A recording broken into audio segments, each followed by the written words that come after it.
नमस्कार, मी अंकिता जाधव. आपण पाहताय जय महाराष्ट्र बातमीपत्रात तुम्हा सगळ्यांचं स्वागत. बातमीपत्राच्या सुरुवातीला मोठी बातमी. भोंदू खरातच्या शिवनिका संस्थेचे बँक अकाउंट सील करण्यात आले. खरातच्या आर्थिक व्यवहारांचीही तपास सुरू आहे. विशेष तपास पथकाकडून मालमत्तेची माहिती मागवली आहे. कुटुंबियांच्या नावावर असलेल्या जमीन, घर, दुकानांची चौकशी होणार आहे. नोंदणी विभागाकडून राज्यभरातील मालमत्तेचा शोध हा घेतला जातोय.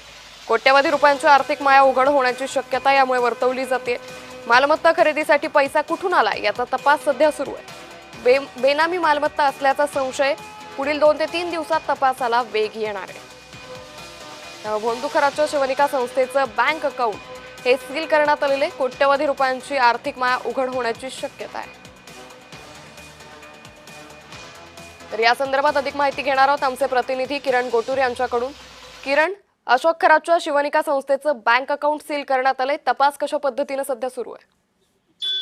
अंकिता, या संपूर्ण प्रकरणाची व्याप्ती जी आहे ती दिवसेंदिवस वाढताना आपल्याला बघायला मिळते.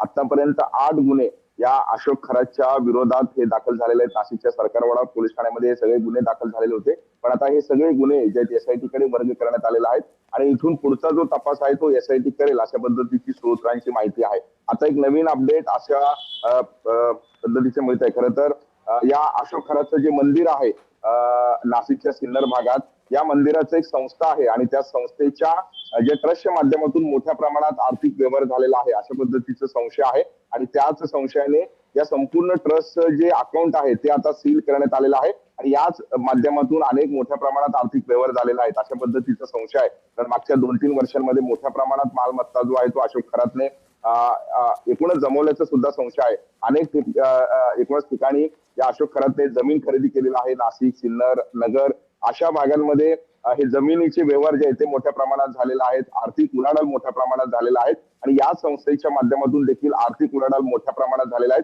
आणि त्यामुळे या ट्रस्टचा जो अकाउंट आहे तो आता सील करण्यात आल्याचं आपल्याला बघायला मिळतंय. आणखी पुढच्या 2-3 दिवसांमध्ये या संपूर्ण तपासाला आणखी वेग येणार आहे. त्यामुळे अजून काही धक्कादायक खुलासे होतील अशा पद्धतीचा अंदाज व्यक्त केला जातोय.